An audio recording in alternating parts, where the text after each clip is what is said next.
Hello everyone, let us continue with the topic of forced convection.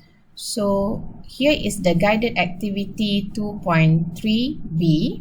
So it is extended from 2.3a, and for 2.3b we need to do the trial and error method. So let's have a look into the question here.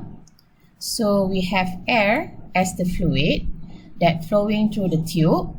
So we have the same tube having same diameter 38.1, but now the length is given as 4 meter and the velocity is 6.71. The inlet bulk temperature is 320 Kelvin and the pressure is kept constant at 1 atm. So the inside wall temperature is maintained at 477.6 Kelvin due to the steam condensing outside the tube wall, and we need to calculate the heat rate in this system. So everything here, the sketch looks similar, but the only difference is that here we don't know the TB average because the TB outlet is not given. Okay, because of that, we need to do the trial and error method. Only TB inlet is given. So let's put this question into our Word file. So this is our Word file. So from here, we imported the sketch here. Okay, so you can do the same. And of course, you need to label completely your sketch. And don't forget here, the area of the surface for cylinder is pi dl. And for L here, since the length is given, you shouldn't assume any other different value than the given value of L. So of course, we need to calculate whether the L over D is bigger than 60. So if you press your calculator, the L here 4 meter divided by 0.0381, you will get that value is bigger than 60. So we can use this condition. What will be the second step? Okay, so let's have a look. The second step here is to do the assumption. Okay, and also basis if applicable. So here, because we know that the fluid properties, which is the air properties, should be determined at the average bulk temperature. So instead of assume the value of TB out, because we don't know about the TB out, I will really recommend to assume the value of TB average. Okay, so instead of TB01, okay, please assume TB average 1. So why this is the case? Okay, so this is because the fluid properties you need to determine at the TB average. Okay, so if you assume TB average, you can assume the temperature, which is the temperature that you don't need to extrapolate or interpolate. Okay, so you can just take the value of the temperature, which is straight away you can find from the appendix. Okay, if you assume TB01, perhaps then your value of TB average 1 is not from the one that you can find from the table. So then you need to do the interpolation. So that's why in my case, I would rather assume the value of TB average 1 instead of TB outlet 1. Okay, so what will be the value of TB average 1 that we can assume here? So what you need to consider is, okay, so here we have TB in, which is 320, and here is our T wall is 477. So we know that here T wall is the highest temperature and TB inlet is the lowest temperature. So that means the TB outlet should be in between TB in and T wall. Okay, this assumption is only valid when T wall is bigger than TB in. Okay, so that's why TB out should be in between TB inlet and also T wall. Okay, so if the case is the opposite, where TB in is higher than T wall, okay, you should reverse this condition in order to assume TB out. Okay, what is next? Next is to assume the value of TB average, which is that value or the temperature is the one that can be found in the table or in the appendix without interpolation. Okay, and then that value of TB average should fulfill the value of TB01 within the range between TB inlet and T wall. So here is the first example. So let's say I want to assume TB average is 338.8 Kelvin. So the value of TBO plus TB inlet divided by 2 here should be in between the TBI and also TW. So if you calculated this, you will get your TBO1 is equals to 357.6. So here it shows that the value of 357.6 is in between the value of the bulk inlet temperature, which is 320, and also the temperature of wall. Okay, so that means you can use this temperature bulk average value, which is 338.8 Kelvin. Alright, so you are now completed step 2. So let's have a look into step 3. For step 3, we need to determine the physical properties of air at TB average 1, which is 338.8 Kelvin. Okay, so this is the temperature that you assume, so that you don't need to do the interpolation for the value of Cp, mu, rho, K, and also Prandtl number. Okay, so let's have a look into this from the appendix for air. So now let's have a look in this table. So from this table, which is appendix A.3-3, so since you assume the temperature TB average is 338, okay, so you can just straight away take the value of rho, Cp, okay, mu. So remember, mu here should be when you calculate 10 to the power of -5, okay, the value of K, and also Prandtl number. Okay, so you can take all this value without the need to do the interpolation. Let's put this value into our guided example. Okay, now you have your answer here. Okay, so that's why you should assume the temperature without the need to do the interpolation. This is because this is the trial and error method, and you will see that this first assumption will give you a fast solution rather than if you assume the TBO1, because if you assume TBO1, your TB average may be not at the temperature that require an interpolation.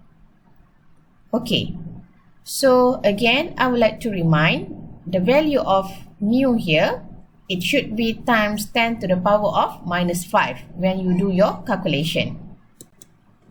Okay, alright, so now you already have the Cp, mu, rho, K, and Prandtl number value. What you should do next is you should calculate the Reynolds number. Okay, so this will be the similar step like example 2.-3a, and then calculate Nusselt number. So of course you should select the equation for Nusselt number that fulfill the requirement of the Reynolds number and also the Prandtl number. Okay, here in order to calculate the Reynolds number, you should consider dimension D for the tube. Okay, so the Reynolds number here, you should consider the one having the subscript D. Okay, similarly for Nusselt number also, you should consider for Nusselt number having the subscript D for dimension for tube.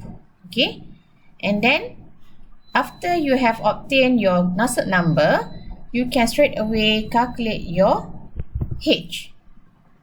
Alright, so in this case, the equation for Nusselt number is HD over K. Okay, and then you can calculate your H here. Okay, because your Nusselt number already obtained from step 5. Alright, so I'm going to be very fast. Of course, you can pause this video if you think that I am too fast. Okay, or you can also rewind or forward. And step number 7 is to calculate Q. So this is also same like example 2.3a. So you need to calculate Q. So of course, you have this equation. Q equals to surface area times H times the difference in temperature, which is delta T. So for this case, since H is inside this tube, okay, so the temperature will be the one TB average and also T wall. Alright, and then you are going to get the Q here.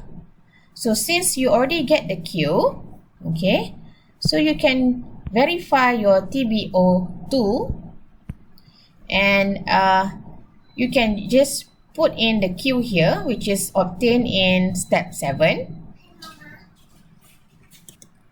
Okay, in order to verify our TbO2, okay, TbO2 means TbO which is obtained during the second step. Okay, so we get the Q from step 7.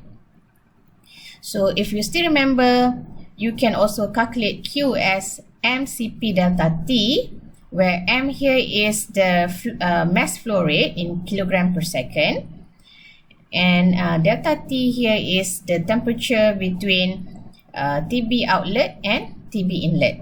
Okay, so we want to make sure that the TB outlet that we assume here, is it same or not same with the, so we want to verify that. Okay, so what we do is we convert the mass flow rate into the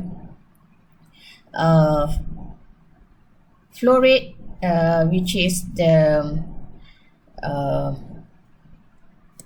okay, so in our question we are not given with the mass flow rate, but we are given with the velocity. So and the density is the one that we obtain from the physical properties. Okay, also heat capacity is obtained from the physical properties. So we can convert this density and velocity to the mass flow rate. So how to convert? So we can multiply this with cross-sectional area. So that's why we have subscript C here. Okay, so note that cross-sectional area is not the same as surface area. Surface area is pi dl, and for cross-sectional area you have AC equals to pi d squared over 4. Okay, d is the diameter, and here is the cross-sectional area. Okay, so surface area is pi dl, and the cross-sectional area is pi d squared over 4. Okay, so do not confuse. So here, okay, is AC, which is cross-sectional area, to be used when you use mCp delta T. So for AH delta T, you should use AS.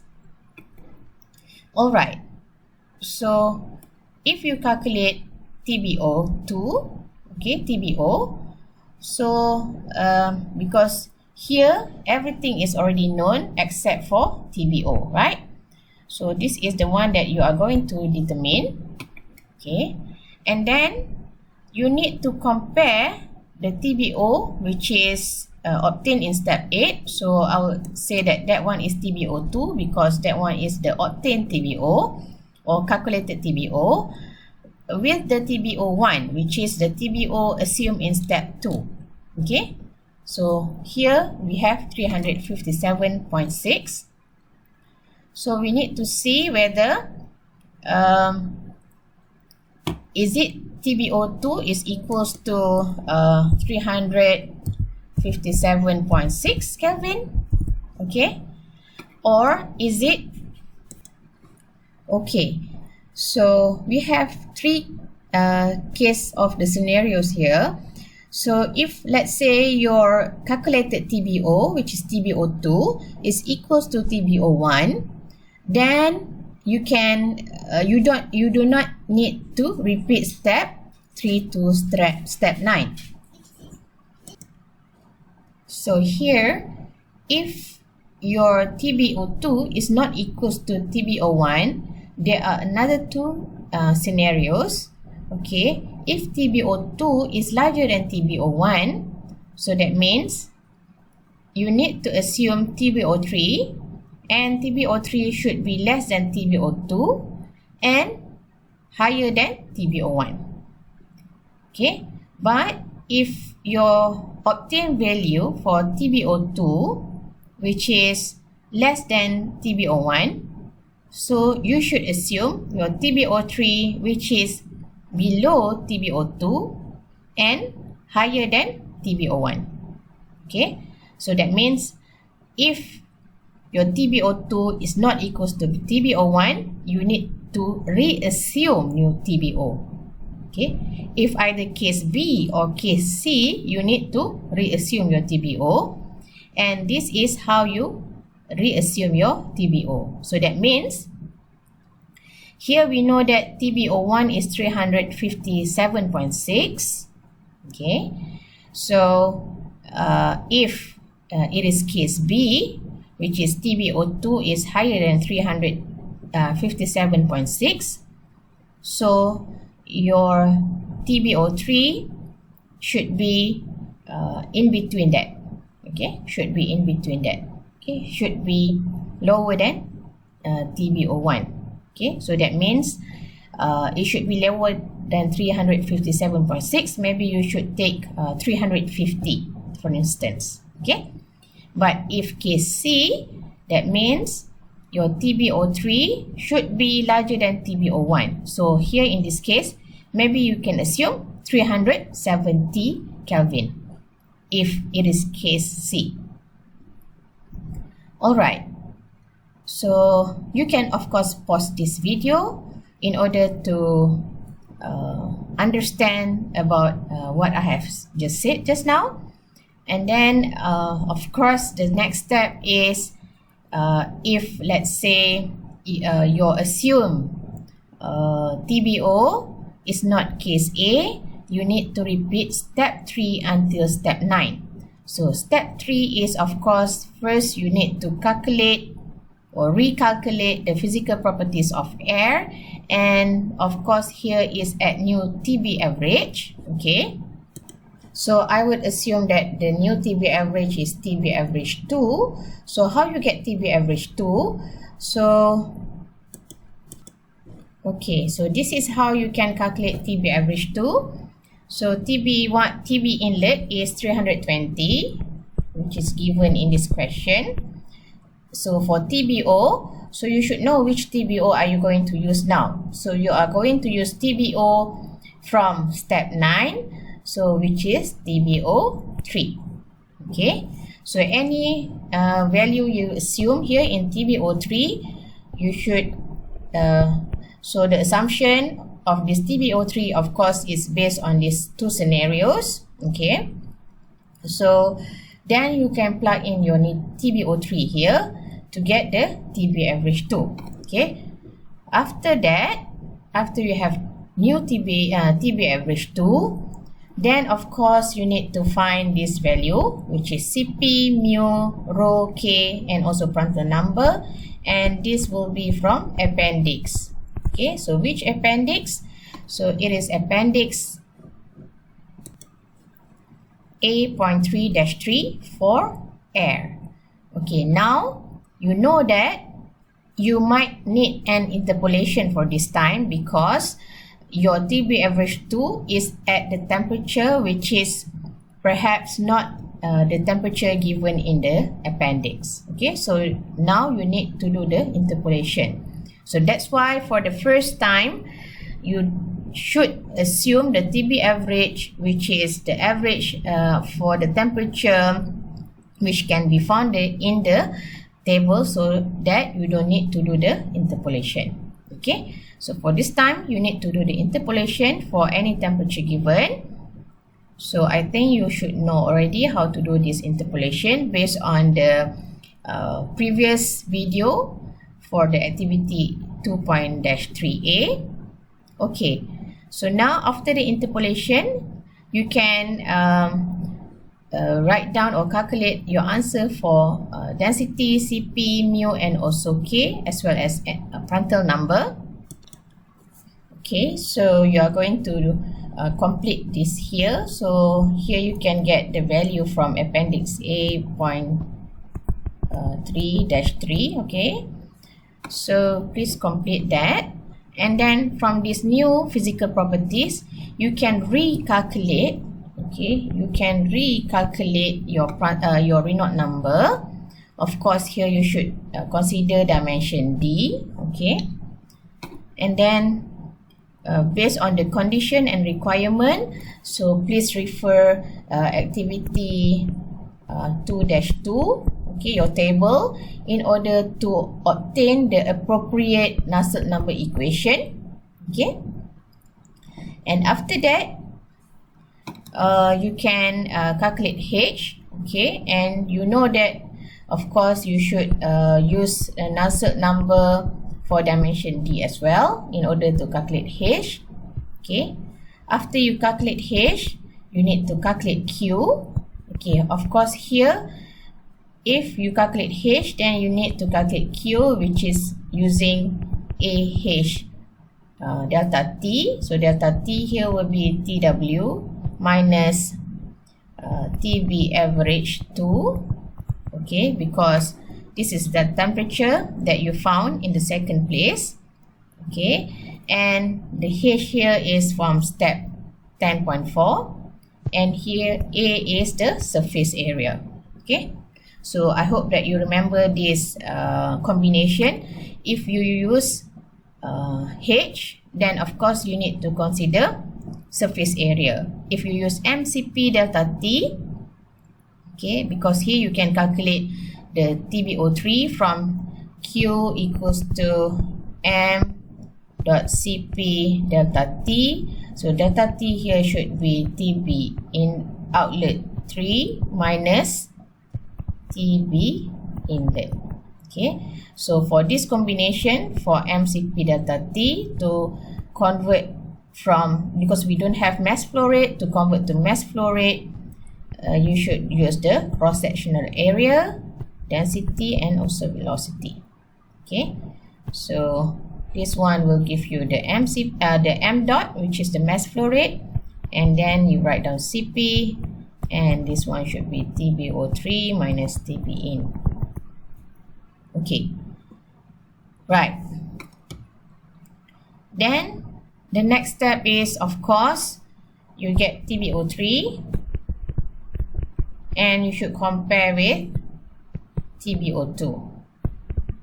Okay, so this is 10.7, so it should be actually step 8 here. Okay, sorry, step 9. So if you compare, then you should consider these three scenarios. If scenario A, then you don't need to reassume new TBO, and if slightly higher or slightly lower, so it should not be slightly higher than 10% or slightly lower than 10%.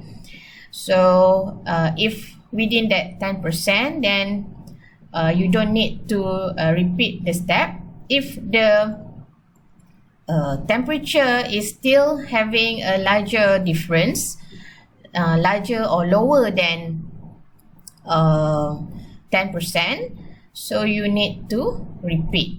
Okay, so I hope that your difference is lower than 10%. So if lower than 10%, then that means you have your correct TBO already. Okay, so if your TBO3 is the one that you are looking for, okay, so what you need to do next is just write down that